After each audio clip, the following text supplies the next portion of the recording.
My official title here is Assistant Professor of Social Work here in the Grace Abbott School of Social Work in the College of Public Affairs and Community Service.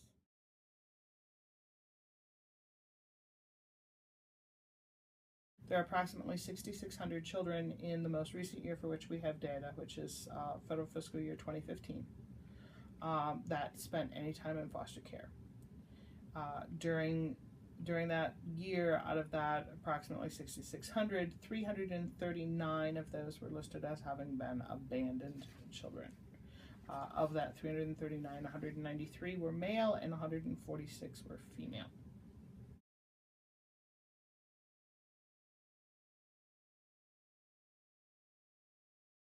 First of all, determining is the child eligible for tribal citizenship, yes or no.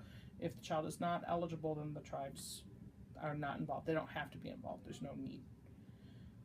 If the child is eligible for citizenship in the tribe, and this is a big difference, it's important to understand Indian status in child welfare is not just about ethnically being Indian. It's about politically being Indian, i.e., are you eligible to be a citizen of the tribe?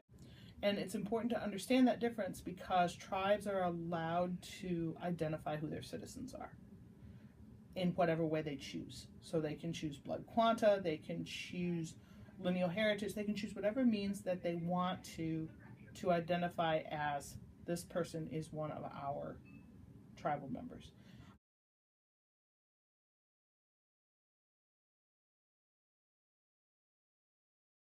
Generally, a tribe has the legal right to assert themselves as a legal party in a case where a child has been abandoned, but the child is not living on reservation land, as long as that child is eligible to be one of its citizens.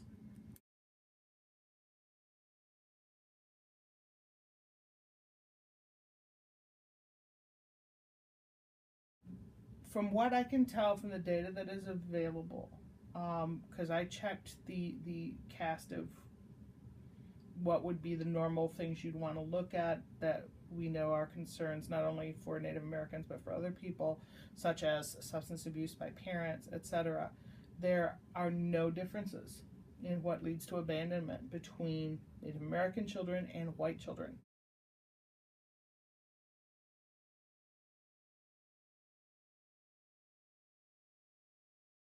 Particularly tricky about it is because they have to meet the requirements of being a foster parent, which means that the home has to be adequate and it has to be adequate income, and there are all sorts of these adequacy guidelines that are really challenging for Native families to meet because many of them are poor. Approximately half of all Native American families are at the poverty line or lower, and part of that is because there are very few jobs on reservations. If you go up into Thurston County here and you go to Macy and you go to Winnebago, there's not a lot up there. And it's even worse if you go further up towards Niobrara to Santee. There's just not a lot there.